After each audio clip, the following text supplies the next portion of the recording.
ನಮಸ್ಕಾರ. ಆಪ್ಕೆ ಅದಾಲತ್ಗೆ ನಿಮಗೆ ಸ್ವಾಗತ. ಆಪ್ಕೆ ಅದಾಲತ್ನಲ್ಲಿ ನಾವಿವತ್ತು ಒಬ್ಬ ಎಂಥ ನಾಯಕನನ್ನ ಪ್ರಸ್ತುತಪಡಿಸ್ತಾ ಇದ್ದೀವಿ ಅಂದ್ರೆ ಅವರು ರಾಜಕೀಯದ ಅಪರಾಧೀಕರಣದ ಸಿಂಬಲ್ ಆಗಿದ್ದಾರೆ. ಆ ನಾಯಕ ಚುನಾವಣೆಗಳನ್ನ ಗೆದ್ರು, ಆದ್ರೆ ಅವರ ಮೇಲೆ ಅತಿ ಹೆಚ್ಚು ಅಪರಾಧ ಪ್ರಕರಣಗಳು ನಡೆದವು. ಪ್ರಸ್ತುತಪಡಿಸ್ತಾ ಇದ್ದೇವೆ ಇವತ್ತಿನ ಪ್ರಕರಣ ಆಪ್ಕೆ ಅದಾಲತ್ನಲ್ಲಿ. MP ಮೊಹಮ್ಮದ್ ಶಹಾಬುದ್ದೀನ್ ಆಪ್ಕಿ ಅದಾಲತ್ನಲ್ಲಿ ಹಾಜರಾಗಿ. ಇದು ಮೊದಲ ಕೋರ್ಟ್ ಅನ್ಸುತ್ತೆ, ಇಲ್ಲಿ ಕುತ್ಕೊಳ್ಳೋಕ್ಕೂ ವ್ಯವಸ್ಥೆ ಇದೆ.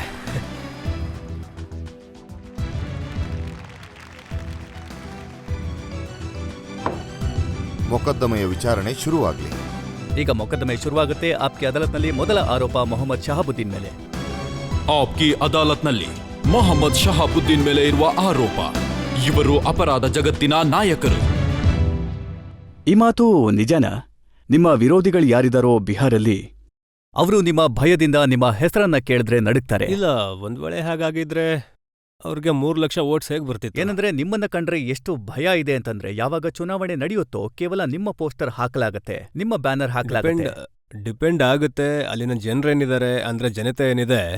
ಇಲ್ಲ, ಎಲ್ರದ್ದು ಹಾಕ್ಲಾಗುತ್ತೆ. ಒಂದ್ ವೇಳೆ ಅವ್ರಿಗೆ ವೋಟ್ಸ್, ಅವ್ರ ಬ್ಯಾನರ್ ಹಾಕಲ್ಪಡಲ್ಲ ಅಂದ್ಮೇಲೆ ವೋಟ್ಸ್ ಅಲ್ಲಿಂದ ಸಿಗುತ್ತೆ. ನಿಮ್ಮ ವಿರೋಧಿಗಳು ಏನಿದ್ದಾರೆ ಅವರಿಗೆ ಯಾವುದೇ ತರದ ಭಯ ಇಲ್ವಾ ನಿಮ್ಮಿಂದ? ಇಲ್ಲ, ಖಂಡಿತ ಇಲ್ಲ. ಯಾಕಂದ್ರೆ ಅವರ ಹೇಳಿಕೆಗಳನ್ನ ನಾವು ಪತ್ರಿಕೆಗಳಲ್ಲಿ ಓದಿದಾಗ ಅವರು ಹೇಳ್ತಾರೆ, ಶಹಾಬುದ್ದೀನ್ ಯಾವಾಗ ಮಲಗ್ತಾರೆ ಹ್ಯಾಂಡ್ ಗ್ರೆನೇಡ್ ಅನ್ನ ತಮ್ಮ ತಲೆ ದಿಮ್ಮಿನ ಕೆಳಗೆ ಇಟ್ಕೊಂಡು ಮಲಗ್ತಾರೆ ಅಂತ. ನಾನು ಒಬ್ನೇ ನಿಮ್ ಮುಂದೆ ಇದ್ದೀನಿ, ಒಂಟಿಯಾಗಿದ್ದೀನಿ, ಮತ್ತೆ ನಾನು ಯಾವಾಗ್ಲೂ ಒಂಟಿಯಾಗಿರ್ತೀನಿ. ನನ್ನ ಯಾವುದೇ ಫೋಟೋ ಹಾಗೆ ನನ್ನ ಪ್ರಕಾರ ಇರಬಾರ್ದು. ಒಂದ್ ವೇಳೆ ಮದ್ವೆಗಿದ್ವೇಲ್ ಇಲ್ದಿದ್ರೆ ಆವಾಗ ನನ್ನ ಸೈನ್ಯ ಜೊತೆ ನಾನು ಓಡಾಡ್ತಾ ಇರ್ತೀನಿ. ನಾನು ನನ್ನನ್ನ ಯಾವಾಗ ನೋಡಿದ್ರು ಒಂಟಿಯಾಗೆ ಕಾಣಿಸ್ತೀನಿ. ನಾನ್ ಕೇಳ್ಪಟ್ಟೆ ಏನಂದ್ರೆ 10 ಜನ ನಿಮ್ಮ ಸ್ನೇಹಿತರಿದ್ದಾರೆ, ಅವ್ರು ಯಾವಾಗ್ಲೂ ನಿಮ್ಮ ಜೊತೆನೇ ಇರ್ತಾರೆ, ಮತ್ತೆ ಅವರು ಡಿಸೈಡ್ ಮಾಡ್ತಾರೆ ನೀವು ಯಾವ ರಸ್ತೆಯಲ್ಲಿ ಹೋಗ್ಬೇಕು, ಯಾವ ಗಾಡಿನಲ್ಲಿ ಕುತ್ಕೋಬೇಕು ಅನ್ನೋದನ್ನ. ಇಲ್ಲ, ಖಂಡಿತ ನೀವು ಇದನ್ನ ಸರಿಯಾಗಿ ಹೇಳಿದ್ರಿ. ನಾವು ಸ್ಕೂಲಿಂದ 10 ಅಲ್ಲ, ನಮ್ಮ ಸ್ಕೂಲ್ನಲ್ಲಿ ಎಷ್ಟು ಸಂಘಟಕರಿದ್ರು ಅವರು ಕಾಲೇಜ್ನಲ್ಲೂ ಕೂಡ ಇದ್ರು. ಕಾಲೇಜ್ ಆದ್ಮೇಲೂ ಇವತ್ತು ರಾಜಕೀಯ ಜೀವನದಲ್ಲೋ ಒಂದ್ ವೇಳೆ ಅವರು ಸರ್ವಿಸ್ ಮಾಡ್ತಿದ್ರೋ ಅವ್ರು ನನ್ನ ಜೊತೆಗೆ ಇರ್ತಾರೆ. ಮತ್ತಿದು ನಿಜನಾ? ಅಂದ್ರೆ ಸುಮಾರು 500 ಜನರ ಸೈನ್ಯ ಏನಿದೆ, ಯಾರು ನಿಮ್ಮನ್ನ ರಕ್ಷಣೆ ಮಾಡ್ತಾರೆ, ಪ್ರೈವೇಟ್ ಆರ್ಮಿ ಅಂತ ನಿಮ್ದು. ಸದ್ಯಕ್ಕೆ ಇವರೇ ಕಾಣ್ತಾರೆ. ನಂದ್ ಯಾರ ಜೊತೆಗೂ ಜಗಳನ್ನೇ ಇಲ್ವಲ್ಲ.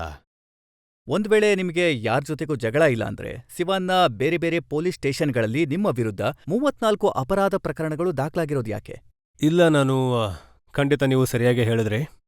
ನಾನು ಇದಕ್ಕೆ ಉದಾಹರಣೆ ಕೊಡಬೇಕು ಅಂದ್ರೆ, ನಾನು ಈಗ ಸುಮಾರು 2.5 ವರ್ಷ ಆಯಿತು ಮನೆಗೆ ಹೋಗಿ. ಈ ಮಧ್ಯೆ ನನ್ನ ಮೇಲೆ 8 ಪ್ರಕರಣಗಳು ದಾಖಲಾಗಿವೆ. ಅಂದ್ರೆ ಇದು ನನಗನ್ಸುತ್ತೆ ನಿಮ್ಮ ಮುಂದಿನ ಪ್ರಶ್ನೆಗಳಲ್ಲಿ ಅವುಗಳು ಕೂಡ ಇರ್ತವೆ. ಜಿಂಕೆ ಚರ್ಮ ಇಟ್ಕೊಂಡಿರೋದು, ಜಿಂಕೆ ಬೇಟೆ ಆಡಿರೋದು. ಯಾಕೆ ಈಗಲೇ ಪ್ರಶ್ನೆ ಕೇಳಿದ್ರೆ? ನಾನು ಹೇಳ್ತಾ ಇದ್ದೀನಿ, ನಾನು ಅದಕ್ಕೆ ಹೇಳ್ತಾ ಇದ್ದೀನಿ. ಅಂದ್ರೆ ಯಾವಾಗ ನನ್ನ ಆಬ್ಸೆನ್ಸ್ನಲ್ಲಿ, ನನ್ನ ಅನುಪಸ್ಥಿತಿಯಲ್ಲಿ 8 ಪ್ರಕರಣಗಳು ದಾಖಲಾಗುತ್ತವೆ ಅಂದ್ರೆ ಅದಕ್ಕೆ ಸಾಕ್ಷಿ ಇದೆ. ನಾನು 1.25 ವರ್ಷದವರೆಗೆ ಜೈಲಿನಲ್ಲಿದ್ದೆ. ನೋಡಿ, 24th ಏಪ್ರಿಲ್ ಬಗ್ಗೆ ನೀವೇನ್ ಮಾತಾಡ್ತಾ ಇದ್ದೀರಾ? ಪ್ರತಾಪ್ಪುರದ ನಿಮ್ಮ ಮನೆಗೆ ಪೊಲೀಸ್ನವ್ರು ಹೋದ್ರು, ರೇಡ್ ಮಾಡಿದ್ರು, ಅದ್ರ ಬಗ್ಗೆ ಮಾಹಿತಿ ನನ್ನ ಹತ್ರ ಇದೆ.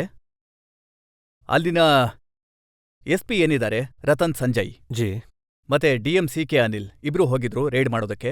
ಮತ್ತೆ ಯಾವಾಗ ನಿಮ್ಮ 11 ಮನೆಗಳ ತಪಾಸಣೆ ಮಾಡಲಾಯಿತು, ಅದರಲ್ಲಿ 80 ಬೇರೆ ಬೇರೆ ಬೋರ್ನ ಗುಂಡುಗಳು, ಹೋಸ್ಟರ್ಸ್, ನೈಟ್ ವಿಷನ್ ಡಿವೈಸಸ್, BHFನ ವಾಕಿ ಟಾಕಿ, ಹುಲಿ ಚರ್ಮ, ಜಿಂಕೆಯ 2 ಚರ್ಮಗಳು ಮತ್ತೆ ಬದುಕಿರೋ 1 ಜಿಂಕೆನ ವಶ ಮಾಡ್ಕೊಂಡ್ರು. ಒಂದ್ ವೇಳೆ ನನ್ನ ಹತ್ರ ಲೈಸೆನ್ಸ್ ಇದ್ರೆ ಈ ಬೇರೆ ಬೋರ್ಗಳದ್ದು, ಮತ್ತೆ ಇದನ್ನ ಕಾನೂನು ಬಾಹಿರ ಅಂತ ನೀವು ಹೇಗೆ ಡಿಕ್ಲೇರ್ ಮಾಡಿದ್ರಿ?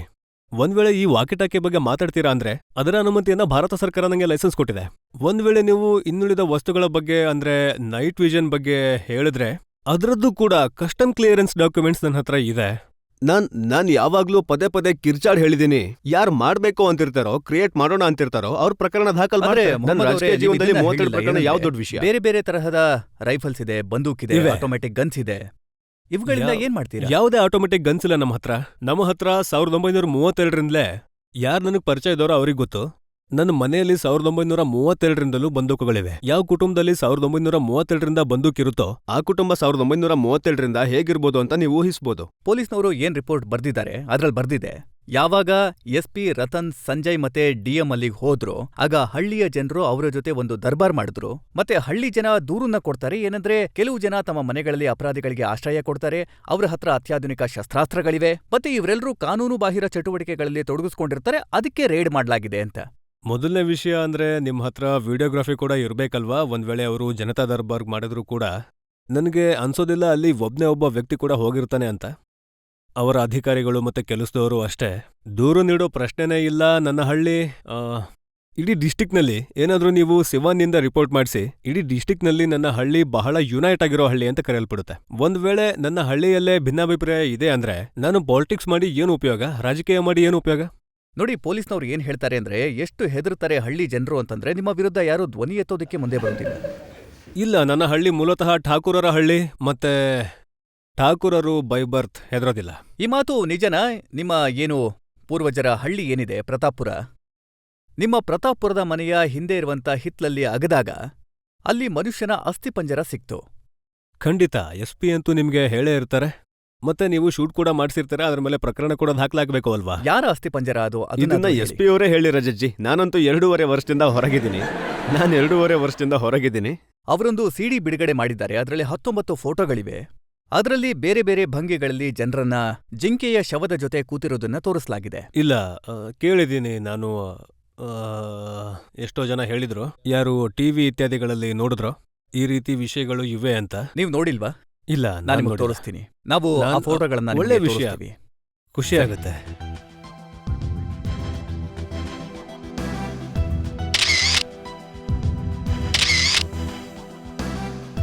ಈ ಫೋಟೋಗಳಲ್ಲಿ ಸತ್ತಿರೋ ಜಿಂಕೆ ಜೊತೆ ನೀವು ಮತ್ತೆ ನಿಮ್ಮ ಸಂಗಡಿಗರು ಕೂತಿದ್ದೀರಿ. ನೀವು ಬಹಳ ಹತ್ರದಿಂದ ಅದನ್ನು ನೋಡ್ಬೋದು.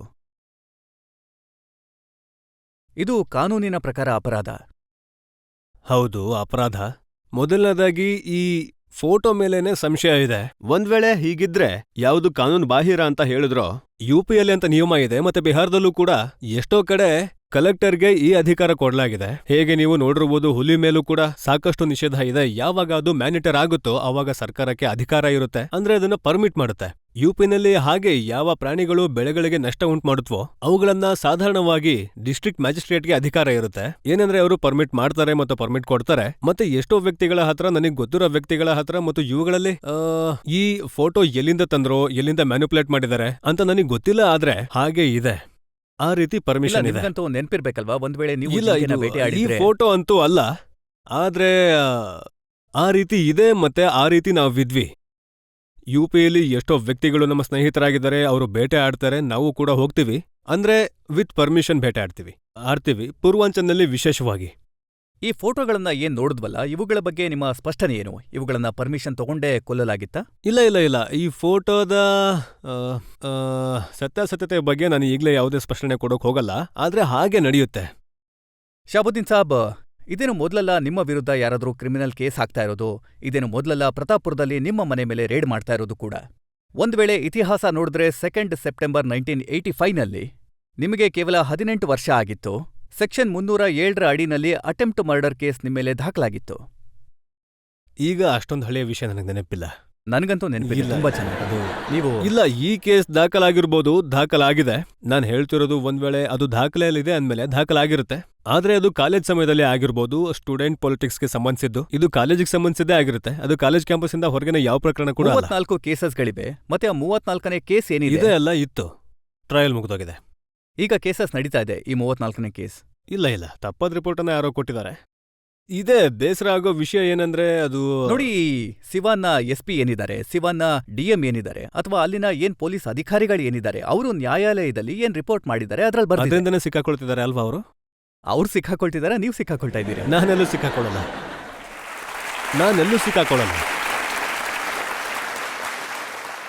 24th ಏಪ್ರಿಲಲ್ಲಿ ಒಂದ್ಸಲ ರೇಡ್ ಆಗಿತ್ತು. ಈಗ 22nd ಜೂನ್ನಲ್ಲಿ ಅಲ್ಲಿನ ಹೊಸ DM ಏನಿದ್ದಾರೆ, ಸಂತೋಷ್ ಕುಮಾರ್, ಅವರು ಕೂಡ ನಿಮ್ಮ ವಿರುದ್ಧ ವಾರೆಂಟ್ನ ಜಾರಿ ಮಾಡಿದ್ದಾರೆ. ಖಂಡಿತ ಕೇಳಿದ್ದೀನಿ. ಇದು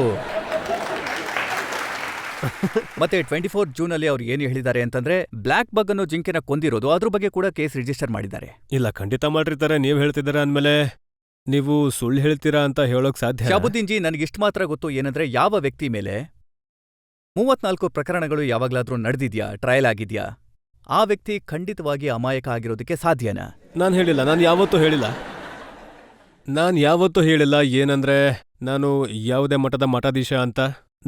ನಾನು ಕೇವಲ ನನ್ನ ಕೆಲಸಗಳನ್ನ ಬಹಳ ಪ್ರಾಮಾಣಿಕತೆಯಿಂದ ಮಾಡ್ತೀನಿ. ಮತ್ತೆ ಬಹಳ ನೇರವಾಗಿ ಮಾತಾಡ್ತೀನಿ. ನೀವ್ ಯಾವಾಗ ನೇರವಾಗಿ ಮಾತಾಡ್ತೀರೋ ಆಗ ಆರೋಪಗಳು ಬರ್ತವೆ. ಏನಂದ್ರೆ ನಿಮ್ಮ ರಾಜಕೀಯ ಶಕ್ತಿ ಏನಿದೆ ಅದನ್ನ ಬಳಸ್ಕೊಳ್ತಾ ಇದ್ದೀರಿ ನೀವು ನಿಮ್ಮ ಅಪರಾಧಗಳಿಂದ ಬಚಾವಾಗೋದಕ್ಕೆ.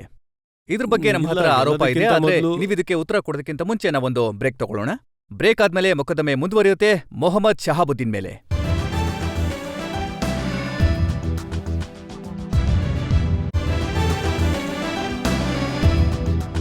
ಆಪ್ಗೆ ಅದಾಲತ್ನಲ್ಲಿ ನಾವಿವತ್ತು ಜನತೆಯ ಪರವಾಗಿ ಸ್ಪಷ್ಟನೆ ಕೇಳ್ತಾ ಇದ್ದೀವಿ ಸಿವಾನ್ನ member of parliament Mohammed Shahabuddin ಅವರಿಂದ.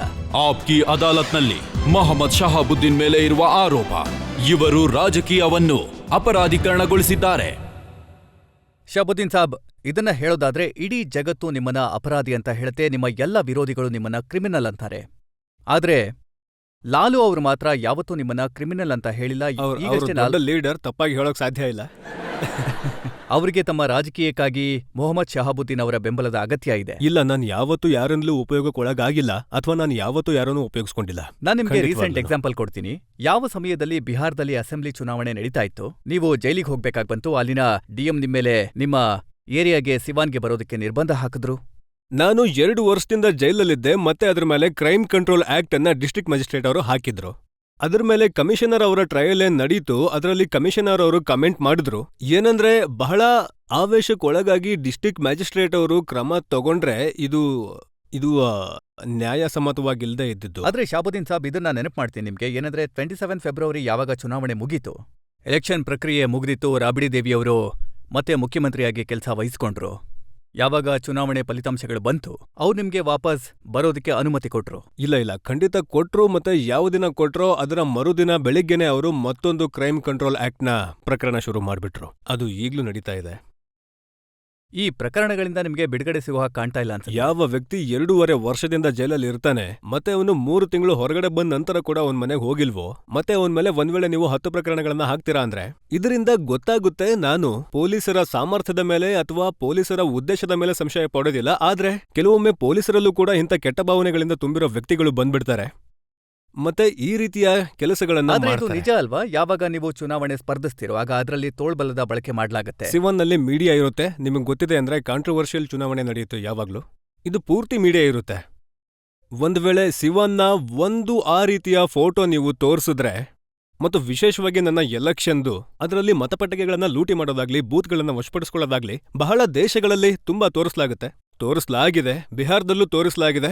ಆದ್ರೆ ಬಿಹಾರದ ಸಿವಾನ್ನಲ್ಲಿ ಒಂದ್ ವೇಳೆ ಯಾರಾದ್ರೂ ತೋರಿಸಿದ್ರೆ ಅದು ನಾನಲ್ಲ. ಶಹಾಬುದ್ದೀನ್ ಜಿ, ಪೆಟ್ಟಿಗೆಗಳನ್ನ ಲೂಟಿ ಮಾಡೋ, ಬೂತ್ ಕ್ಯಾಪ್ಚರ್ ಮಾಡೋ ಪರಿಸ್ಥಿತಿ ಬರೋದೇ ಇಲ್ಲ. ನಾನ್ ಕೇಳಿರೋದೇನಂದ್ರೆ, ನಿಮ್ಮ ವಿರೋಧಿ ಏನಿರ್ತಾರೆ ಅವರ ತಲೆನ ಕತ್ತರಿಸಲಾಗತ್ತೆ ಅಂತ.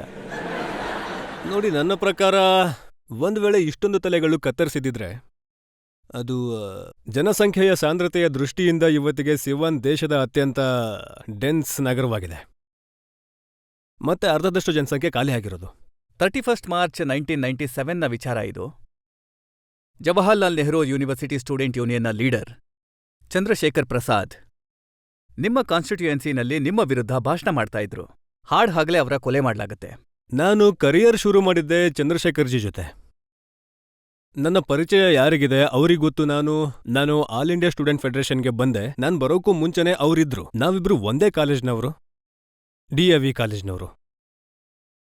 ಮತ್ತೆ ಅವರು ಅಲ್ಲಿಂದಲೇ ಶುರು ಮಾಡಿದ್ರು. ಅವರು ಅಲ್ಲಿಂದ ದೆಹಲಿಗೆ ಬಂದ್ರು, ದೆಹಲಿಯಿಂದ ಜೆಯುನಿಗೆ ಬಂದ್ರು, ಜೆಯುನಿನಲ್ಲಿ ಪ್ರೆಸಿಡೆಂಟ್ ಆಗಿದ್ರು ಅಥವಾ ವೈಸ್ ಪ್ರೆಸಿಡೆಂಟ್ ಆಗಿದ್ರು, ಏನೋ ಆಗಿದ್ರು. ನಾನು MLA ಆದೆ. ನಾನು ಯಾವಾಗ ಬಂದ್ರು ನಾನು ಚಂದ್ರಶೇಖರ್ ಜೊತೆನೆ ಉಳ್ಕೋತಿದ್ದೆ. ನನಗೆ ಸೀನಿಯರ್ ಅವರು. ಆ ದಿನಗಳಲ್ಲಿ ನಾನು ಜೈಲಿನಲ್ಲಿ ಇರ್ತಿದ್ದೆ ಅವರ ಕೊಲೆಯ ಸಮಯದಲ್ಲಿ. ಅತ್ಯಂತ ಬೇಸರದ ವಿಷಯ ಯಾವಾಗ ನಡೀತು ಅಂದ್ರೆ, ಯಾವಾಗ ನನ್ನ ಅತ್ಯಂತ ಪ್ರೀತಿಯ ಸ್ನೇಹಿತನ ಕೊಲೆ ಆಯಿತು. ಮತ್ತೆ ಅದರಲ್ಲಿ ನನ್ನನ್ನು ಆರೋಪಿಯನ್ನಾಗಿ ಮೀಡಿಯಾ ಮೂಲಕ ಮಾಡ್ತಾರೆ. ಮೀಡಿಯಾ ಅಲ್ಲ ಶಹಾಬುದ್ದೀನ್ ಜಿ, ಮೀಡಿಯಾ ಅಲ್ಲ, ಮೀಡಿಯಾನಲ್ಲೇ. ಸಿಬಿಐನವರು ಯಾವಾಗ ತನಿಖೆ ಮಾಡ್ತಾರೆ ಮತ್ತೆ ಸಿಬಿಐ ಚಾರ್ಜ್ ಶೀಟ್ ಹಾಕ್ತಾರೆ. ಸಿಬಿಐನ ಚಾರ್ಜ್ ಶೀಟ್ ನಲ್ಲಿ 6 ವ್ಯಕ್ತಿಗಳು ಏನಿದ್ದಾರೆ ಅದರಲ್ಲಿ ನೀವು ಮೇನ್ ಅಕ್ಯೂಸ್ಡ್ ಆಗಿದ್ದೀರಿ. ಮತ್ತೆ ಸಿಬಿಐ ಹೇಳಿದೆ ನೀವು ಕಾನ್ಸ್ಪೈರ್ ಮಾಡಿದ್ದೀರಿ ಮತ್ತೆ ಆ ಕಿಲ್ಲಿಂಗ್ ಅನ್ನ ಡೈರೆಕ್ಟ್ ಮಾಡಿದ್ದೀರಿ ಅಂತ. ಇಲ್ಲ, ಆ ರೀತಿ ಎಲ್ಲೂ ಇಲ್ಲ. ಸಿಬಿಐಗೆ ಈ ಪ್ರಕರಣವನ್ನ ಹಸ್ತಾಂತರ ಮಾಡಿದ್ರು. ಸಿಬಿಐಗೆ ಆ ಸಮಯದಲ್ಲಿ ಮಾಲೆನ್ ಅವರು ಏನು FIR ಹಾಕಿದ್ರು ಅದರಲ್ಲಿ ಹೀಗಿತ್ತು. ಮತ್ತೆ ಸಿಬಿಐನ ಫೈನಲ್ ರಿಪೋರ್ಟ್ ಓದಿದ್ರೆ ನಿಮಗೆ ವಿಷಯ ಬಹಳ ಸ್ಪಷ್ಟವಾಗುತ್ತೆ. ಒಂದ್ ವೇಳೆ ಹಾಗಿದ್ರೆ ನಾನು ಅಕ್ಯೂಸ್ಡ್ ಆಗಿರ್ತಿದ್ದೆ. ನಾನು ಅದರಲ್ಲಿ ಬೇಲ್ ತಗೊಂಡಿಲ್ಲ. ನಾನು ಯಾವುದೋ ಬೇರೆ ಜೈಲ್ನಲ್ಲಿದ್ದೆ. ಯಾವ ವ್ಯಕ್ತಿಗಳು ಸಿಕ್ಬಿದ್ದಿದ್ದಾರೆ ಕೊಲೆ ಮಾಡಿದವರು, ಆ ವ್ಯಕ್ತಿಗಳ ಜೊತೆ ನೀವು ಸಂಬಂಧ ಹೊಂದಿರೋದು ಸಾಬೀತಾಗಿದೆ. ಧ್ರುವ್ ಜೈಸ್ವಾಲ್, ಇಲ್ಲ, ಖಂಡಿತ ರುಸ್ತಮ್ ಮಿಯಾ, ಶೇಖ್ ಮುನ್ನಾ ಮತ್ತೆ ಮೊಹಮ್ಮದ್ ರಿಯಾಜುದ್ದೀನ್. ಇಲ್ಲ. ಧ್ರುವ ಜೈಸ್ವಾಲ್ ಜೊತೆಗೆ ನನಗೆ ಬಹಳ ಆಪ್ತ ಸಂಬಂಧ ಇದೆ. ಇದನ್ನ CBI ಜೊತೆ ಏನು ನಮ್ಮ ಜೊತೆ ಇಂಟ್ರಾಕ್ಷನ್ ಏನಾಗಿತ್ತು ಆ ಸ್ಟೇಟ್ಮೆಂಟ್ ಏನಿದೆ ಅದರಲ್ಲೂ ಇದೆ. ಧ್ರುವ ಜೈಸ್ವಾಲ್ ನನ್ನ ಗಾಡಿ ಓಡಿಸ್ತಿದ್ರು. ಅವರು ಇವತ್ತು ಕೂಡ ಒಬ್ಬ ಒಳ್ಳೆ ಬಿಸ್ನೆಸ್ ಮ್ಯಾನ್. ಆದ್ರೆ ಅದೇ ನೀವು 10 ವ್ಯಕ್ತಿಗಳ ಗುಂಪು ಅಂತ ಏನ್ ಹೇಳಿದ್ರು, ಅದರಲ್ಲಿ ಒಬ್ಬ ಹುಡುಗ ನನ್ನ ಹಳ್ಳಿಯವನಿದ್ದಾನೆ. ಸ್ವಾಭಾವಿಕ, ಅದು ಹಳ್ಳಿಯವನಾಗಿದ್ದಾಗ ನಾನು ಹೇಗೆ ಇಲ್ಲ ಅಂತ ಹೇಳಕ್ಕಾಗತ್ತೆ, ಅವ್ನು ನನಗೆ ಗೊತ್ತಿಲ್ಲ ಅಂತ. ಅದು ಈ ವ್ಯಕ್ತಿಗಳು ಕೂಡ ಅಕ್ಯೂಸ್ಡ್ ಆಗಿದರೋ ಇಲ್ವೋ, CBIಯಲ್ಲಿ ತನ್ನ ಚಾರ್ಜ್ ಶೀಟಲ್ಲಿ ಇವರನ್ನ ದಾಖಲಿಸಿದೆ. ಇದು ಕೂಡ ನಿಜ ಅಲ್ವಾ? FIRನಲ್ಲಿ ಇವರ ಹೆಸರುಗಳಿದ್ವು ಮತ್ತೆ ಇವರ ಬಂಧನ ನಿಮ್ಮ ಮನೆಯಿಂದನೇ ಆಗಿತ್ತು. ಯಾರ್ದು? ನಮ್ಮ ಮನೆಯಿಂದ ಇವಾಗ್ಲೂ ಇವತ್ತಿನವರೆಗೆ ಯಾರ ಬಂಧನ ಕೂಡ ಆಗಿಲ್ಲ. ನೋಡಿ, ಇವರು ಬರ್ದಿದ್ದಾರೆ, Dhruv was arrested from the house of the MP on February 21 ನಾನು ನಿಮ್ಮ ಹತ್ರ 1998. ಹೇಳಿದೆ ನನ್ನ ಸ್ಪಷ್ಟನೆಯಲ್ಲಿ, ಏನಂದ್ರೆ ನನ್ನ ಗಾಡಿ ಸ್ನೇಹಿತರು ಕೂಡ ಆಗಿದ್ರು ಮತ್ತೆ ಗಾಡಿ ಓಡಿಸ್ತಿದ್ರು. ಇವತ್ತು ಕೂಡ ಬಿಡುಗಡೆ ಆಗಿ ನನ್ನ ಗಾಡಿ ಓಡಿಸ್ತಾ ಇದ್ದಾರೆ. ಮತ್ತೆ ಈಗ ಇದು ಅಪರಾಧ ಅಂತ ಸಾಬೀತಾಗೋದಿಲ್ಲ. ಅಂಡರ್ ಟ್ರಯಲ್ ಕೇಸ್ ಇದು. ಒಂದ್ ವೇಳೆ ಅಪರಾಧ ಸಾಬೀತಾದ್ರೆ ನ್ಯಾಯಾಲಯ ಶಿಕ್ಷೆ ಕೊಡುತ್ತೆ. ಆದ್ರೆ ನೀವು ಇದರಿಂದ ನಿರಾಕರಿಸಕ್ಕಾಗಲ್ಲ. ಏನಂದ್ರೆ ನೀವು ಈ ಕೇಸ್ನಲ್ಲಿ ಇನ್ವಾಲ್ವ್ ಇಲ್ಲ ಆಗಿದ್ದೀರಿ. ಇಲ್ಲ, ಮತ್ತೆ ಇದೊಂದು ಈ ಎಂಥ ಕೇಸ್ ಎಲ್ಲ ಅಂತಂದ್ರೆ ವ್ಯಕ್ತಿಗಳು ಏನ್ ಇನ್ವಾಲ್ವ್ ಆಗಿಲ್ಲ, ಆಗೋದಕ್ ಸಾಧ್ಯನೇ ಇಲ್ಲ. ನನ್ನ ಇಷ್ಟು ಹತ್ತಿರದ ಅಂದ್ರೆ ನನ್ನ ಚಂದ್ರಶೇಖರ್ ಬಗ್ಗೆ ಯೋಚನೆ ಮಾಡೋದು ಕೂಡ ನಾವು ಪಾಪ ಮಾಡ್ದ ಹಾಗೆ. ಶಾಬುದ್ದೀನ್ ಜಿ, ಯಾವ ಚಂದ್ರಶೇಖರ್ ಪ್ರಸಾದ್ ಅವರನ್ನ ನೀವು ನಿಮ್ಮ ಸ್ನೇಹಿತ ಅಂತ ಹೇಳ್ತಾ ಇದ್ದೀರೋ, ಅವರ ತಾಯಿ ನಿಮ್ಮ ಬಗ್ಗೆ ಏನ್ ಹೇಳ್ತಾರೆ ಅನ್ನೋದನ್ನ ಸ್ವಲ್ಪ ನೋಡಿ ಒಂದ್ಸಲ. ನನ್ಗೆ ಕೇವಲ ಒಬ್ನೇ ಒಬ್ಬ ಮಗ ಚಂದ್ರಶೇಖರ್ ಆಗಿದ್ದ. ಅವನು ನನ್ನ ಮುಪ್ಪಿನ ಊರುಗೋಲು. ನನ್ ಕರುಳಿನ ಕುಡಿ ನನ್ನ ರತ್ನವನ್ನ ಕಿತ್ಕೊಂಡ್ರು. ನಾನ್ ಸಾಯೋದ್ರಲ್ಲಿ ಅಥವಾ ಬದುಕಿರೋದ್ರಲ್ಲಿ ಏನೂ ವ್ಯತ್ಯಾಸ ಇಲ್ಲ. ನನ್ಗೆ ಗುಂಡ್ ಹೊಡಿಬೋದು. ನಾನಂತೂ ಸಾಮಾನ್ಯ ಜನರ ಮಧ್ಯೆ, ಏ ಶಹಾಬ್ನ ಗೂಂಡಗಳೇ ಬನ್ನಿ ನನ್ನ ಸಾಯ್ಸಿ, ದರ್ಬಾರ್ ಆಗೋ JP ಚೌಕ್ನಲ್ಲಿ ಜನ ಹೇಳ್ತಿದ್ರು, ಇಲ್ಲ ಇಲ್ಲ ಚಂದ್ರಶೇಖರ್ ಅವರಮ್ಮ ಹೀಗೆಲ್ಲ ಮಾತಾಡ್ಬೇಡಿ, ಸಾಯಿಸ್ಬಿಡ್ತಾರೆ ಅಂತ. ಅರೆ, ನಂಗ್ ಸಾಯೋದಕ್ಕೆ ಯಾವ ಭಯನೂ ಇಲ್ಲ. ಸರಿ, ಇದೇ ಒಂದ್ ನೀವು ವೇಳೆ ಅಷ್ಟೊಂದು ಒಳ್ಳೆ ಸ್ನೇಹಿತರಾಗಿದ್ರೆ ಅವ್ರ ತಾಯಿ ನಿಮ್ ಬಗ್ಗೆ ಎಂತ ಇಲ್ಲ ಮಾತು ಇಲ್ಲ, ಹೇಳ್ತಾ ಅವ್ರ ಇದ್ರ? ಅಮ್ಮನ ವಿಷಯ ಬಿಡಿ. ನಾನು ಅಮ್ಮ ಅವರು ಕಮೆಂಟ್ ನಾನು ಮಾಡೋಕ್ಕಾಗಲ್ಲ. ಆದ್ರೆ ನೀವು ಅವ್ರ ಬಾಯಿಂದಲೇ ಕೇಳಿ. ಏನಂದ್ರೆ ಅವ್ರು ನನಗೆ ಚಾಲೆಂಜ್ ಮಾಡಿದ್ರು, ಏನಂದ್ರೆ ಬನ್ನಿ ಕೊಂದ್ಬಿಡಿ, ನಾನು ಸಾಕ್ಷಿ ಇದ್ದೀನಿ. ಇವರ ಕೂದ್ಲಿ ಕೂಡ ಏನಾದ್ರೂ ಆಗಿದ್ಯಾ? ಇವ್ರಿಗೆ ಯಾರಾದ್ರೂ ಬೈದಿದ್ದಾರಾ? ನೀವೇ ಹೇಳಿದ್ರಿ ಇವ್ರ ಮನೇಲಿ ಒಬ್ಬರೇ ಇದ್ದಾರೆ ಅಂತ. ಶಾಬುದ್ದೀನ್ ಜಿ, ನಿಮ್ಮ ಮಾತಿಂದ ಹೇಗ್ ಅನ್ನಿಸ್ತಾ ಇದೆ ಅಂತಂದ್ರೆ ವೀರಪ್ಪನ್ಗಿದ್ದಂತ ಇಮೇಜ್ ಇರ್ಬೇಕು ಅಂತ ಅನ್ಕೋತಾ ಇದ್ದೀರಾ? ನಾನು ಯಾರ ಜೊತೆಗೂ ಹೋಲಿಕೆ ಮಾಡ್ಕೊಳ್ಳೋದಕ್ಕೆ ಇಷ್ಟಪಡೋದಿಲ್ಲ. ನನಗೆ ವೀರಪ್ಪನ್ ಬಗ್ಗೆ ಅಷ್ಟೊಂದು ಚೆನ್ನಾಗಿ ಕೂಡ ಗೊತ್ತಿಲ್ಲ. ನಾನು ಬಹಳ ಸಾಧಾರಣವಾದ ಕುಟುಂಬದಿಂದ ಬಂದವನು, ಕೇವಲ- ಸಾಧಾರಣ ವ್ಯಕ್ತಿ. ನಾನು ಸಾಧಾರಣವಾಗಿ ಯೋಚನೆ ಇಟ್ಕೊಂಡಿರೋನು. ಅವರ ಇಮೇಜ್ ಹಾಗೇ ಇತ್ತು ಅಲ್ವಾ? ಹೇಗಂದ್ರೆ ಏನು ರಾಬಿನ್ ಹುಡ್ನ ಇಮೇಜ್ ಇತ್ತೋ, ಶ್ರೀಮಂತರಿಂದ ದುಡ್ಡನ್ನ ಲೂಟಿ ಮಾಡಿ ಬಡವರಿಗೆ ದುಡ್ಡು ನನಗೆ ಕೊಡೋದು. ನನಗೆ ರಾಬಿನ್ ಹುಡ್ ಬಗ್ಗೆ ಕೂಡ ಏನೂ ಗೊತ್ತಿಲ್ಲ. ನಾನು ಹಳ್ಳಿಯ ಹಿನ್ನೆಲೆಯಿಂದ ಬಂದವನು. ನಾನು ಸೀದಾ ಸಾದಾ ವ್ಯಕ್ತಿಯಾಗಿದ್ದೀನಿ. ಆದ್ರೆ ಈ ಮಾತು ನಿಜನಾ? ನಿಮ್ಮ ಕಾನ್ಸ್ಟಿಟ್ಯೂಯೆನ್ಸಿ ಏನಿದೆ ಅಲ್ಲಿ ನಿಮ್ಮ ಭಯದಿಂದ ಡಾಕ್ಟರ್ ಜಾಸ್ತಿ ಫೀಸ್ ತಗೊಳ್ಳೋದಿಲ್ಲ.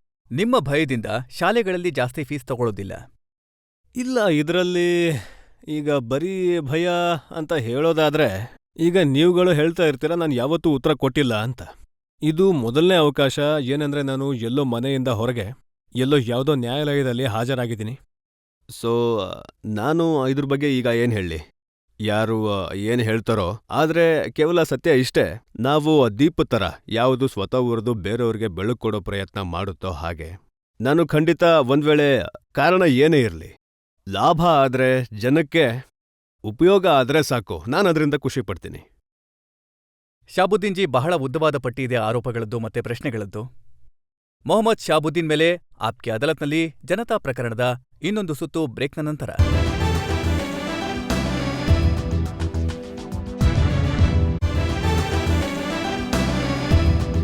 ಆಪ್ಕೆ ಅದಾಲತ್ನಲ್ಲಿ ಇವತ್ತು ಆರೋಪಗಳು ಮತ್ತೆ ಪ್ರಶ್ನೆಗಳ ಸುಳಿಯಲ್ಲಿ ಸಿಲುಕಿದ್ದಾರೆ ಸಿವಾನ್ನ member of parliament Mohammad Shahabuddin. Aapki ಅದಾಲತ್ನಲ್ಲಿ ಮೊಹಮ್ಮದ್ ಶಹಾಬುದ್ದೀನ್ ಮೇಲೆ ಇರುವ ಆರೋಪ, ಇವರು ಅಧಿಕಾರವನ್ನು ದುರುಪಯೋಗ ಮಾಡಿದ್ದಾರೆ. ಶಾಬುದ್ದೀನ್ ಜಿ, ಜನರು ಹೀಗೆ ಹೇಳ್ತಾರೆ, ಸಿವಾನ್ ಪ್ರದೇಶದಲ್ಲಿ ನಿಮ್ಮ ಪ್ರಭಾವದಿಂದ ತಪ್ಪಿಸ್ಕೊಳ್ಳೋ ಅಂತ ಯಾವೊಬ್ಬ ಆಫೀಸರ್ ಕೂಡ ಇಲ್ಲ ಅಂತಾರೆ.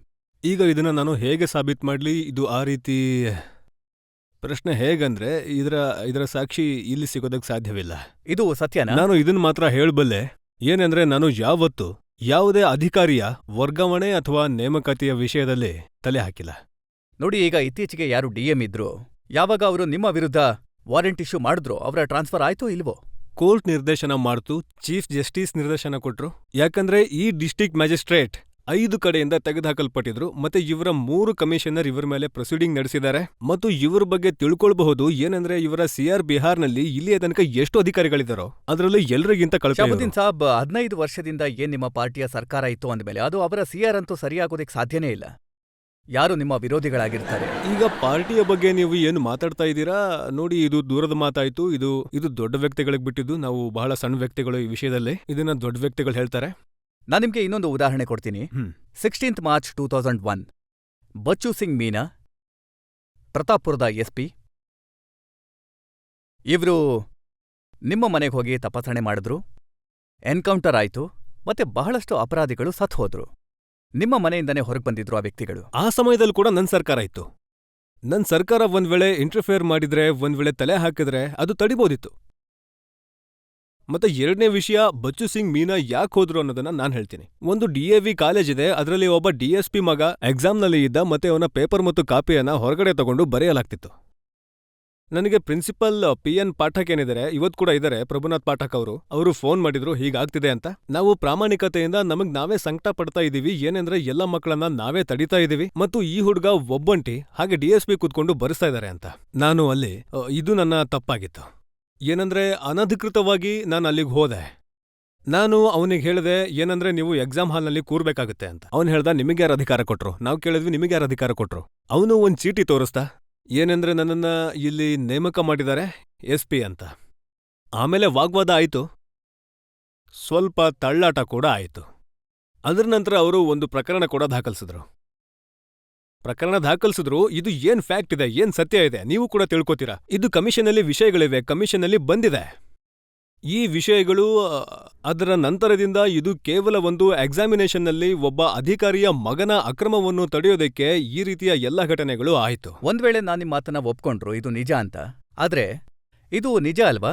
ಏನಂದ್ರೆ ಬೆಳಿಗ್ಗೆ 11 ಗಂಟೆಯಿಂದ ಹಿಡಿದು ಸಂಜೆ 5 ಗಂಟೆ ತನಕ ನಿಮ್ಮ ಮನೆಯಲ್ಲಿ ಏನು ವ್ಯಕ್ತಿಗಳಿದ್ರು ಅವ್ರುಗಳು ಹಾಗೂ ಪೊಲೀಸ್ ಮಧ್ಯೆ ಎನ್ಕೌಂಟರ್ ನಡೀತು ಅನ್ನೋದು. ಅಲ್ಲ ಸಾಹೇಬ್ರೆ, ಇದನ್ನು ನೋಡ್ಬೇಕು. ಅವರು ನನ್ನ ಮನೆಯಲ್ಲಿದ್ರಾ ಇಲ್ಲ ವಿಲೇಜರ್ ಆಗಿದ್ರಾ?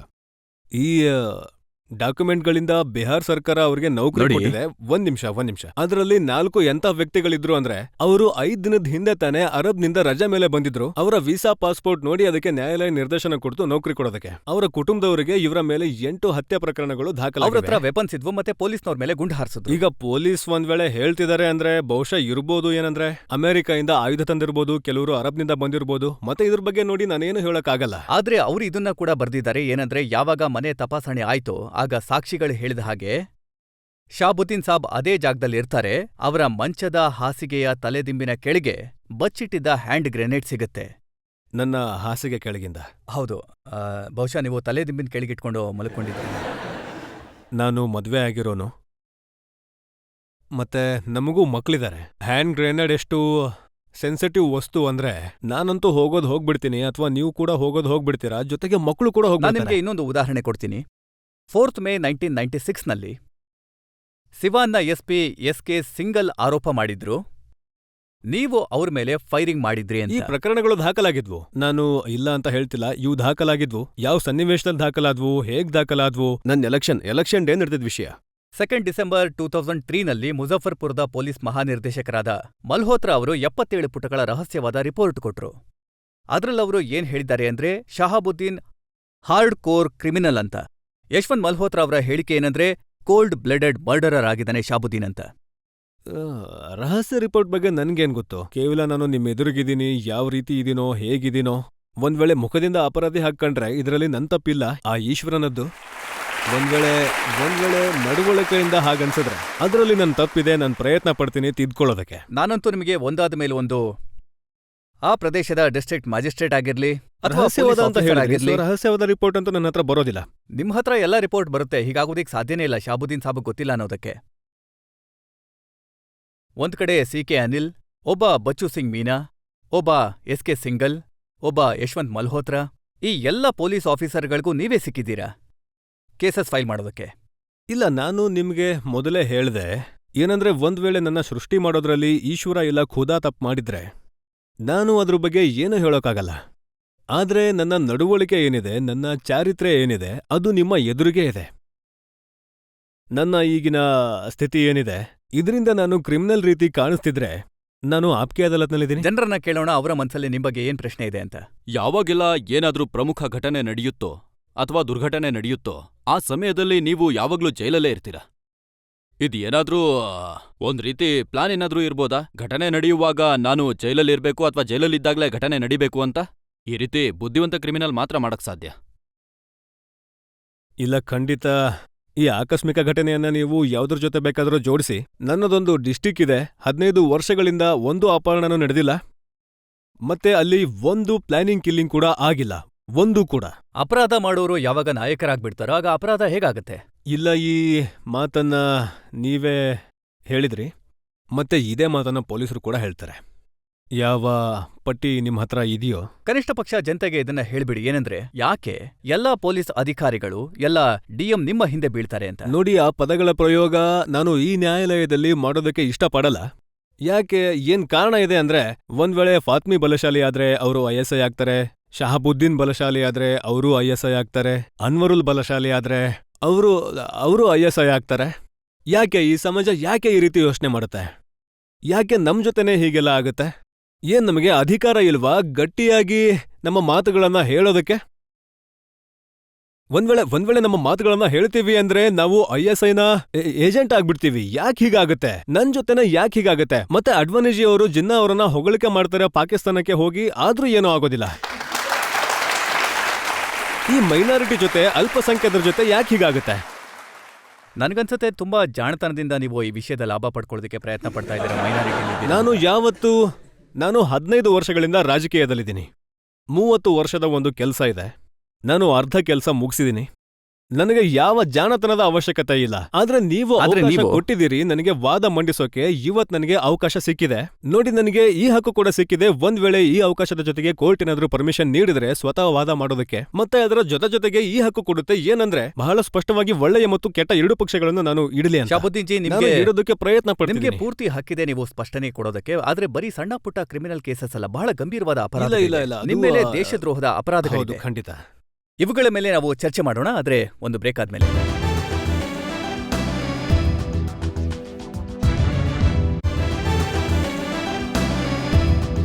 ಆಪ್ಕೆ ಅದಾಲತ್ನಲ್ಲಿ ಇವತ್ತು ನಾವು ಜನತೆಯ ಪರವಾಗಿ ಪ್ರಕರಣ ನಡೆಸ್ತಾ ಇದ್ದೇವೆ ಮೊಹಮ್ಮದ್ ಶಹಾಬುದ್ದೀನ್ ಮೇಲೆ. ಸಿವಾನ್ನ IMP ಅವರ ಮೇಲೆ 34 ಅಪರಾಧದ ಪ್ರಕರಣಗಳಿವೆ. ಆಪ್ಕೆ ಅದಾಲತ್ನಲ್ಲಿ ಮೊಹಮ್ಮದ್ ಶಹಾಬುದ್ದೀನ್ ಮೇಲೆ ಇರುವ ಆರೋಪ, ಇವರು ದೇಶದ ಹಿತದ ವಿರುದ್ಧ ಕೆಲಸ ಮಾಡಿದ್ದಾರೆ. ಶಹಾಬುದ್ದೀನ್ ಸಾಬ್ ಬಹಳ ದೊಡ್ಡ ಪೊಲೀಸ್ ಅಧಿಕಾರಿಗಳಿದ್ದಾರೆ. ಅವರುಗಳನ್ನ ಬಹುಶಃ ನೀವು ವರ್ಗಾವಣೆ ಮಾಡಿಸಿದ್ರೋ ಅಥವಾ ಯಾರನ್ನ ಕೆಲಸದಿಂದ ತೆಗೆದು ಹಾಕ್ಸಿದ್ರೋ. ಅವರಲ್ಲಿ ಒಬ್ರು ಯಾರಂದ್ರೆ ಡೈರೆಕ್ಟರ್ ಜನರಲ್ ಆಫ್ ಪೊಲೀಸ್ ಆಗಿದ್ರು ಓಜಾ ಸಾಬ್. ಅವರು ನಿಮ್ ಬಗ್ಗೆ ಏನ್ ಹೇಳಿದ್ದಾರೆ ಅನ್ನೋದನ್ನ ಒಂದ್ಸಲ ಸ್ವಲ್ಪ ನೀವು ಕೇಳಿಸ್ಕೊಳ್ಳಿ. ಶಹಾಬುದ್ದೀನ್ ಒಬ್ಬ ಭಯಂಕರ ಅಪರಾಧಿ. ಹತ್ಯೆ, ದರೋಡೆ, ಕಿಡ್ನ್ಯಾಪಿಂಗ್, ಈ ಎಲ್ಲ ತರಹದ ಅತ್ಯಂತ ದೊಡ್ಡ ಅಪರಾಧಗಳು ಏನಿದಾವೋ ಅವುಗಳ ನಿರ್ದೇಶನ ಅವರು ಮಾಡಿಲ್ಲ. ಬದಲಾಗಿ ಸ್ವತಃ ಅವರದ್ರಲ್ಲಿ ಭಾಗಿಯಾಗಿದ್ದಾರೆ. ISIನ ಏಜೆಂಟ್ ಆಗಿದ್ದಾರೆ. ಇದಕ್ಕೆ ಸಾಕ್ಷಿ ಇದೆ. ಇವತ್ತು CBI ಕೂಡ ಹೇಳ್ತಾ ಇದೆ, ನಾವು ನಮ್ಮ ರಿಪೋರ್ಟಲ್ಲಿ ಕೂಡ ಬರ್ದಿದ್ವಿ, ಇವತ್ತು CBI ಕೂಡ ಹೇಳ್ತಾ ಇದೆ. ಈ ತರಹದ ಸಾಕ್ಷಿ ಡೆಲ್ಲಿ ಪೊಲೀಸರ ಎದುರಿಗೆ ಬಂದಿತ್ತು. ಏನಂದ್ರೆ ಅಲ್ ಖೈದಾ ಜೊತೆ ಅವರ ಕನೆಕ್ಷನ್ ಇದೆ ಅಂತ. ಅಲ್ ಖೈದಾಯಿಂದ ಮತ್ತು ಕಾಶ್ಮೀರ್ ಟೆರರಿಸ್ಟ್ಗಳಿಂದ ಅವ್ರಿಗೆ AK-47 ಮತ್ತು ಆರ್ಮ್ಸ್ ಸಿಗುತ್ತೆ ಅಂತ. ಇವರೇನು ಸಾಧಾರಣ ವ್ಯಕ್ತಿ ಅಂತೂ ಅಲ್ವಲ್ಲ. ಇವರು ಬಿಹಾರ ಸರ್ಕಾರದಲ್ಲಿ ಡೈರೆಕ್ಟರ್ ಜನರಲ್ ಆಫ್ ಪೊಲೀಸ್, ಮತ್ತೆ ನೀವಿದ್ದಂತ ಸರ್ಕಾರದ ಪಾರ್ಟಿನಲ್ಲಿ ಇವರು DGP ಆಗಿದ್ರು. ಇಲ್ಲ, ಖಂಡಿತ ಇವರು ಎಲೆಕ್ಷನ್ ಅಲ್ಲಿ ಕೂಡ ಸ್ಪರ್ಧಿಸಿದ್ರು. ಇವರು ಎಲೆಕ್ಷನ್ ಸ್ಪರ್ಧಿಸಿದ್ರು. ಕೆಲಸದಿಂದ ತೆಗೆದಾಕದ್ಮೇಲೆ ಎಲೆಕ್ಷನ್ ಸ್ಪರ್ಧಿಸಲೇಬೇಕು. ಎಲೆಕ್ಷನ್ ಸ್ಪರ್ಧಿಸೋಕೆ ತಯಾರಿ ನಡೆಸ್ತಿದ್ರು. ಅವರು ತಯಾರಿ ನಡೆಸ್ತಿದ್ರು. ಮತ್ತೆ ಅವರು ಅಲ್ಲಿ ಸ್ಟೇಟ್ಮೆಂಟ್ ಕೊಟ್ಟಿದಾರಲ್ಲ, ಅದ್ರ ಪಕ್ಕದಲ್ಲೇ ನಂದು ಕೂಡ ಹೇಳಿಕೆ ಇತ್ತು, ಇವರು ಮೊಸಾದ್ನ ವ್ಯಕ್ತಿ ಅಂತ. ಸೊ ಇವರು ಮೊಸಾದ್ ಅಂತ ಆಗೋದಿಲ್ಲ ಅಲ್ವಾ? ಈಗ ಅದರ ಸಾಕ್ಷಿ ಬೇಕು. ಅದಕ್ಕೋಸ್ಕರ ಈಗ ಅವರು ಏನ್ ಹೇಳ್ತಾ ಇದ್ದಾರೆ, ಇದು ಇವರ ರಾಜಕೀಯ ಆಸೆ ಆಗಿತ್ತು, ಅದನ್ನ ಪೂರೈಸ್ಕೊಂಡ್ರು. 1800-1700 ವೋಟ್ನ ಪಡ್ಕೊಂಡು ಪಾರ್ಲಿಮೆಂಟ್ನಲ್ಲಿ. ಅದು ಒಂದ್ ವೇಳೆ ಪಬ್ಲಿಕ್ ಇವರನ್ನ ಅಷ್ಟೊಂದು ಇಷ್ಟಪಟ್ಟಿದ್ರೆ ಇನ್ನೂ ಜಾಸ್ತಿ ವೋಟ್ ಕೊಡ್ತಿದ್ರು. ಇವರ ಬಗ್ಗೆ ಮೀಡಿಯಾದಲ್ಲಿ ಏನ್ ಬಂದಿತ್ತು, ಅದೇನಿತ್ತು ಅಂದ್ರೆ ಲಾಲು ಯಾದವ್ ನಿಮ್ಮನ್ನ ಫಿಕ್ಸ್ ಮಾಡ್ಬೇಕು ಅಂತಿದ್ರು. ಅದಕ್ಕೆ ಮೊದಲು ಅವರು DGP ಸಾಹೇಬ್ರನ್ನ ಬಳಸ್ಕೊಂಡ್ರು ನಿಮ್ಮನ್ನ ಜೈಲಿಗೆ ಕಳ್ಸೋದಕ್ಕೆ. ಒಂದು ನಿಮಿಷ, ನಾನ್ ಹೇಳ್ಬೇಕು ಅಂದ್ರೆ, ಈಗೊಂದು UPಯಲ್ಲಿ ವಿಷಯ ನಡೀತು. UPಯ ex chief ministry chief secretary ಅವರದು. ಇವರ ಸಂಬಂಧಿಕರಾಗಬೇಕು ಅವರು. ಈಗಷ್ಟೇ ಒಂದು ರೈಡ್ ಗೀಡ್ ಆಗಿತ್ತು. ನಾನ್ ಬಿಹಾರ್ ಬಗ್ಗೆ ಮಾತಾಡ್ತಾ ಇಲ್ಲ ಇಲ್ಲ, ಇದ್ದೀನಿ. ಸಂಬಂಧಿಕರಲ್ಲ. ಸಂಬಂಧಿಕರ ಮಾತು ನಾನ್ ಹೇಗಿರ್ತೀನೋ ನನ್ನ ಪೀಳಿಗೆ ಕೂಡ ಹಾಗೇ ಇರುತ್ತೆ. ನಾನ್ ನಿಮ್ಮನ್ನ ಕೇಳೋದೇನು ಅಂತಂದ್ರೆ, ಇದು ನಿಜ ಅಲ್ವಾ? ಯಾವಾಗ ಅವರು ನಿಮ್ಮನ್ನ ಜೈಲಿಗೆ ಕಳಿಸಿದ್ರು, ಅದಾದ ನಂತರ ಅವ್ರನ್ನ ಡಿಜಿಪಿ ಹುದ್ದೆಯಿಂದ ತೆಗೆದುಹಾಕ್ಲಾಯ್ತು. ಇಲ್ಲ, ಅವರಂತೂ ತಮ್ಮ ಸರ್ವಿಸಿಂದ ತಾವೇ ರಿಸೈನ್ ಮಾಡಿ ಹೋಗಿದ್ರು. ಬಹುಶಃ ರಾಜಕೀಯ ಎಲೆಕ್ಷನ್ ಬಂದಿತ್ತು ಸ್ಪರ್ಧೆ ಮಾಡೋದಕ್ಕೆ. ಪರಿಸ್ಥಿತಿನ ಸೃಷ್ಟಿ ಮಾಡ್ಲಾಗಿಲ್ಲ. ಇಲ್ಲ ಇಲ್ಲ, ಚುನಾವಣೆ ಸ್ಪರ್ಧಿಸೋಕೆ ಜೆಡಿಯು ಇಂದ ಇವರಿಗೆ ಟಿಕೆಟ್ ಸಿಗಬೇಕಿತ್ತು. ಜೆಡಿಯುನವರು ಹೇಳಿದ್ರು ಏನಂದ್ರೆ ಶಿವನಿಂದ ಸ್ಪರ್ಧಿಸಿ, ಆಗ ನಾವು ಟಿಕೆಟ್ ಕೊಡ್ತೀವಿ ಅಂತ. ಇವರು ನಿರಾಕರಿಸಿದ್ರು, ಏನಂದ್ರೆ ಶಿವನಿಂದ ನಾನು ಸ್ಪರ್ಧಿಸೋದಿಲ್ಲ ಅಂತ. ಆಗ ಹೇಳಿದ್ರು ಹಾಗಿದ್ರೆ ನಾನು ಟಿಕೆಟ್ ಕೊಡಲ್ಲ ಅಂತ. ಆಮೇಲೆ ಇವರು ಬೇಗುಸರಾಯಿನಿಂದ ಸ್ಪರ್ಧಿಸಿದ್ರು. ಡಿಜಿಪಿ ಸಾಬ್ ಆರೋಪ ಮಾಡಿದ್ರು ಏನಂದ್ರೆ, ಅಲ್ ಖೈದಾ ಜೊತೆ ಸಂಬಂಧ ಇದೆ, ISI ಜೊತೆ ಸಂಬಂಧ ಇದೆ ಅಂತ. ಖಂಡಿತ ಇಲ್ಲ. ನಾನು ಯಾವಾಗ ಜೈಲ್ನಲ್ಲಿದ್ನೋ ಅವರು ಆರೋಪ ಮಾಡಿದ್ರು. ಆಗ ಮುನ್ವರ್ ಹುಸೇನ್ ರಾಣಾ ಅನ್ನೋ ಒಬ್ಬ ಕವಿ ಇದ್ದಾರೆ. ಅವರು ನನಗೆ ಬರ್ದ್ ಕಳಿಸಿದ್ರು ಏನಂದ್ರೆ, ಅವನು ಕೇವಲ ಅವನ ಇಷ್ಟಕ್ಕೆ ನನ್ನನ್ನ ಗಲಭೆಕೋರ ಎಂದಿದ್ದ. ಕಾರಣ ನನ್ನ ಮನೆಯ ಪಾತ್ರೆಯ ಮೇಲೆ ISI ಅಂತ ಬರ್ದಿತ್ತು. ಮತ್ತೆ ಒಂದ್ ವೇಳೆ ಅದನ್ನೇ ISI ಅಂತ ನೀವು ಹೇಳೋದಾದ್ರೆ, ಇಂಡಿಯನ್ ಸ್ಟ್ಯಾಂಡರ್ಡ್ಸ್ ಇನ್ಸ್ಟಿಟ್ಯೂಷನ್, ಆಗ ನಾನು ಆಗಿದ್ದೀನಿ. ಇವೆಲ್ಲ ನಾನಾಗಿದ್ದೀನಿ. 7 ಫೆಬ್ರವರಿ 1999ನಲ್ಲಿ ಹಿಜ್ಬುಲ್ ಮುಜಾಹಿದ್ದೀನ್ನ ಒಬ್ಬ ಭಯೋತ್ಪಾದಕ ಮುಷ್ತಾಕ್ ಅಹ್ಮದ್ ಆಗ ಬಂಧನ ಆಗಿದ್ದ. ಮತ್ತೆ ಅವನು ಒಪ್ಕೊಂಡಿದ್ದ ಏನಂದ್ರೆ, ಅವನಿಗೆ ನಿಮ್ಮ ಪರಿಚಯ ಚೆನ್ನಾಗಿದೆ ಅಂತ, ಮತ್ತೆ ನಿಮ್ಮನ್ನ ಭಯೋತ್ಪಾದಕ ಸಂಘಟನೆಗಳ ವ್ಯಕ್ತಿಗಳ ಜೊತೆ ಭೇಟಿ ಮಾಡಿಸ್ತಿದ್ದ ಅಂತ. ಈಗ ಈ ಸ್ಟೇಟ್ಮೆಂಟ್ನ ನನ್ನನ್ನ ಯಾರೂ ಕೇಳಿಲ್ಲ. ಒಂದ್ ವೇಳೆ ನೀವು ಇವತ್ತು ಕೇಳ್ತಾ ಇದ್ದೀರಾ ಅಂದ್ರೆ, ನಾನು ಕಾಶ್ಮೀರದಲ್ಲಿ ಕನಿಷ್ಠ ಪಕ್ಷ 500 ಮಕ್ಕಳನ್ನ ನಾನು ನನ್ನ ಕಡೆಯಿಂದ ನನ್ನ ಇನ್ಸ್ಟಿಟ್ಯೂಷನ್ನಿಂದ ಡಾಕ್ಟರ್ ಮಾಡಿಸಿದ್ದೀನಿ. ಮತ್ತೆ 500 ಫ್ಯಾಮಿಲಿಗಳು ನನಗೆ ವೈಯಕ್ತಿಕವಾಗಿ ಪರಿಚಯ ಇದೆ. ಮತ್ತೆ ಇವತ್ತು ಕೂಡ ನಾನು ಅವ್ರ ಮನೆಗೆ ಹೋಗ್ತೀನಿ, ನಾಳೆ ಕೂಡ ಹೋಗ್ತೀನಿ, ಮತ್ತೆ ನಿನ್ನೆನೂ ಹೋಗಿದ್ದೆ. ನಾನ್ ಹೇಳ್ದೆ ಏನಂದ್ರೆ, ನನ್ನ ಸಂಬಂಧ ಹಿಂದೆ ಏನಿತ್ತೋ ಅದು ಮೊದ್ಲಿಂದನೂ ಇತ್ತು, ಇವತ್ತಿಗೂ ಇದೆ. ನೋಡಿ, ನಾನು ಈ 500 ಡಾಕ್ಟರ್ಸ್, 500 ಫ್ಯಾಮಿಲಿಗಳನ್ನ ನಾನು ಮುಜಾಹಿದ್ದೀನ್ನ ಕಮಾಂಡರ್ ಆಗಿದ್ದ. ಇಲ್ಲ. ಎಷ್ಟೋ ಜನ ಹೀಗೆ ಇರ್ತಾರೆ ಅಂದ್ರೆ, ಯಾರು ಡಿಯುನಲ್ಲಿ ಪ್ರೊಫೆಸರ್ ಆಗಿರ್ತಾರೆ, ಅವ್ರ ಕಡೆಯಿಂದ ಇನ್ನೇನೋ ಮಾತು ಆಚೆ ಬರುತ್ತೆ. ಇದು ಅವರು ಯಾರೋ ಡಿಯುನಲ್ಲಿ ಪ್ರೊಫೆಸರ್ ಇದ್ರು ಮತ್ತು ಅವರ ಕಡೆಯಿಂದ ಬಂತು ಏನಂದ್ರೆ, ಇವರು ಬೇರೆ ಯಾರ್ದೋ ಜೊತೆ ನಮ್ಮ ಪಾರ್ಲಿಮೆಂಟ್ ಮೇಲೆ ಏನೋ ಅಟ್ಯಾಕ್ ಆಗಿತ್ತೋ ಅವ್ರ ಜೊತೆ ಸಂಬಂಧ ಇದೆ ಅಂತ ಬಂತು. ಆ ಮ್ಯಾಟರ್ಗೆ ನಾನು ಹೋಗಕ್ಕೆ ಇಷ್ಟಪಡಲ್ಲ. ಇದೆಯಾ ಇಲ್ವಾ? ನಮ್ಮ 500 ಫ್ಯಾಮಿಲಿಗಳನ್ನ ನಾನು 500 ಹುಡುಗರನ್ನ ಡಾಕ್ಟರ್ ಮಾಡಿದ್ದೀನಿ.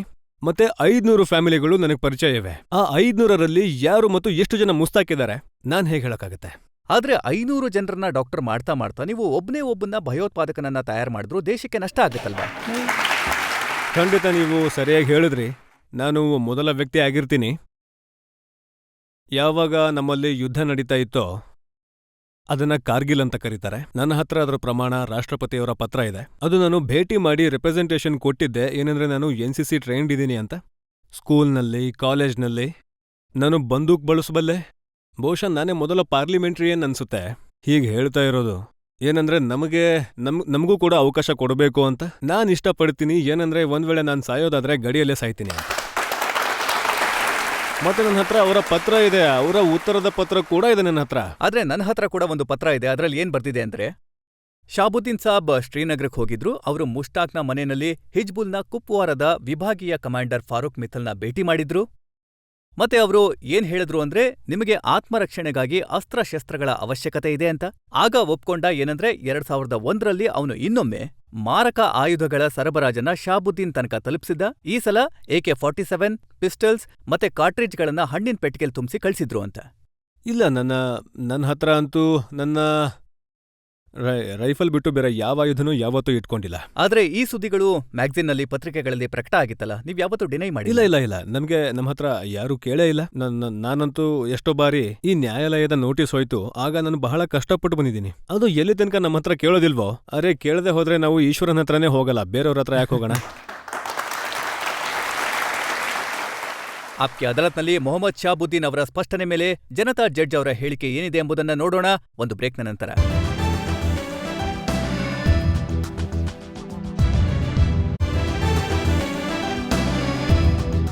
ಆಪ್ಕೆ ಅದಾಲತ್ನಲ್ಲಿ ಇವತ್ತು ನಾವು ಸ್ಪಷ್ಟನೆ ಕೇಳಿದ್ವಿ. ರಾಜಕೀಯದಲ್ಲಿ ಅಪರಾಧೀಕರಣದ ಸಿಂಬಲ್ ಆಗಿರೋ ಮೊಹಮ್ಮದ್ ಶಾಬುದ್ದೀನ್ ಅವರಿಂದ. ನಾವು ಅವರನ್ನ ಕೇಳಿದ್ವಿ ಅವರ ಮೇಲೆ ನಡೀತಾ ಇರೋ 34 ಅಪರಾಧದ ಪ್ರಕರಣಗಳ ಬಗ್ಗೆ. ಈಗ ಸಮಯ ಬಂದಿದೆ ಇವತ್ತಿನ ವಿಚಾರಣೆ ಬಗ್ಗೆ Janata judge farmer DGP Prakash Singh ಅವರ ತೀರ್ಪಿಗೆ. ಮೆಂಬರ್ ಪಾರ್ಲಿಮೆಂಟ್ ಮೊಹಮ್ಮದ್ ಶಹಬುದ್ದೀನ್ ಅವರ ವಿರುದ್ಧ ಏನು ಆರೋಪಗಳನ್ನ ಮಾಡಲಾಗಿದೆಯೋ ಅದರ ಬಗ್ಗೆ ಪ್ರಾಸಿಕ್ಯೂಷನ್ ಏನು ಸತ್ಯಾಂಶಗಳನ್ನ ಪ್ರಸ್ತುತಪಡಿಸಿದೆ ಮತ್ತೆ ಮೊಹಮ್ಮದ್ ಶಹಾಬುದ್ದೀನ್ ಮಹೋದಯರು ಏನು ತಮ್ಮ ಡಿಫೆನ್ಸ್ ನೀಡಿದಾರೋ ಅವೆಲ್ಲದ್ರ ಮೇಲೆ ವಿಚಾರಣೆ ಮಾಡಿದ ನಂತರ ನನಗೆ ಹೀಗನ್ಸುತ್ತೆ ಏನಂದ್ರೆ ಅವ್ರ ವಿರುದ್ಧ ವೈಲ್ಡ್ ಲೈಫ್ ಪ್ರೊಟೆಕ್ಷನ್ ಆಕ್ಟ್ನ ಉಲ್ಲಂಘನೆ ಮತ್ತು ಆರ್ಮ್ಸ್ ಆಕ್ಟ್ನ ಉಲ್ಲಂಘನೆ ಎರಡರ ಆರೋಪಗಳಲ್ಲೂ ಹುರುಳಿದೆ. ಯಾಕಂದ್ರೆ ಅವ್ರು ಏನು ವಾದಗಳನ್ನ ಮಂಡಿಸಿದಾರೋ ಅದು ನನಗೆ ಕನ್ವಿನ್ಸಿಂಗ್ ಅನ್ನಿಸ್ಲಿಲ್ಲ. ಇದ್ರ ಜೊತೆಗೆ ಚಂದ್ರಶೇಖರ್ ಅವರ ಹತ್ಯೆಯ ಸಂದರ್ಭದಲ್ಲೂ ಅವರ ವಿರುದ್ಧ ಏನು ಸಾಕ್ಷ್ಯಗಳಿದಾವೋ ಅವು ತುಂಬಾ ಗಂಭೀರವಾಗಿವೆ ಮತ್ತು ಇದ್ರ ಬಗ್ಗೆ ಸಿಬಿಐಗೆ ಇನ್ನೂ ಹೆಚ್ಚಿನ ತನಿಖೆ ನಡೆಸಬೇಕಾಗತ್ತೆ. ಪೊಲೀಸರ ಮೇಲೆ ಗುಂಡು ಹಾರಿಸುವ ಆರೋಪ ಗಂಭೀರವಾಗಿದೆ. ಗುಂಡು ಹಾರಿಸಿರೋದ್ರ ಬಗ್ಗೆನೂ ಮೆಂಬರ್ ಆಫ್ ಪಾರ್ಲಿಮೆಂಟ್ ಮಹೋದಯರು ಅದೇ ಇವರು ಹಾರಿಸದೇ ಇರ್ಬೋದು ಅಥವಾ ಇವ್ರ ಸಹಚರರು ಹಾರಿಸಿರ್ಬೋದು. ಅವರು ಏನೇನು ವಿಷಯಗಳನ್ನ ಹೇಳಿದ್ರು ಅದು ಬಹಳ ಕನ್ವಿನ್ಸಿಂಗ್ ಆಗಿರ್ಲಿಲ್ಲ ನಮ್ಗೆ. ಆಪ್ಕೆ ಅದಾಲತ್ನಲ್ಲಿ ಇವತ್ತು ನಾವು ಜನತೆಯ ಪರವಾಗಿ ಸ್ಪಷ್ಟನೆ ಕೇಳಿದ್ವಿ ಮೊಹಮ್ಮದ್ ಶಹಾಬುದ್ದೀನ್ ಅವರಿಂದ. ಸಿವಾನ್ನ ಆಎಂಪಿ ಅವರ ಮೇಲೆ ಬಹಳಷ್ಟು ಅಪರಾಧದ ಪ್ರಕರಣಗಳಿವೆ. ಅವರ ಸ್ಪಷ್ಟನೆಯಲ್ಲಿ ಎಷ್ಟು ನಿಜಾಂಶ ಇದೆ, ಈ ತೀರ್ಮಾನವನ್ನ ನೀವು ಮಾಡಬೇಕು. ನಾವು ಸಿಗೋಣ ಮುಂದಿನ ವಾರ ಒಬ್ಬ ಹೊಸ ಅತಿಥಿಯೊಂದಿಗೆ, ಒಂದು ಹೊಸ ಮೊಕದ್ದಮೆಯೊಂದಿಗೆ. ಅಲ್ಲಿ ತನಕ ನಮಸ್ಕಾರ.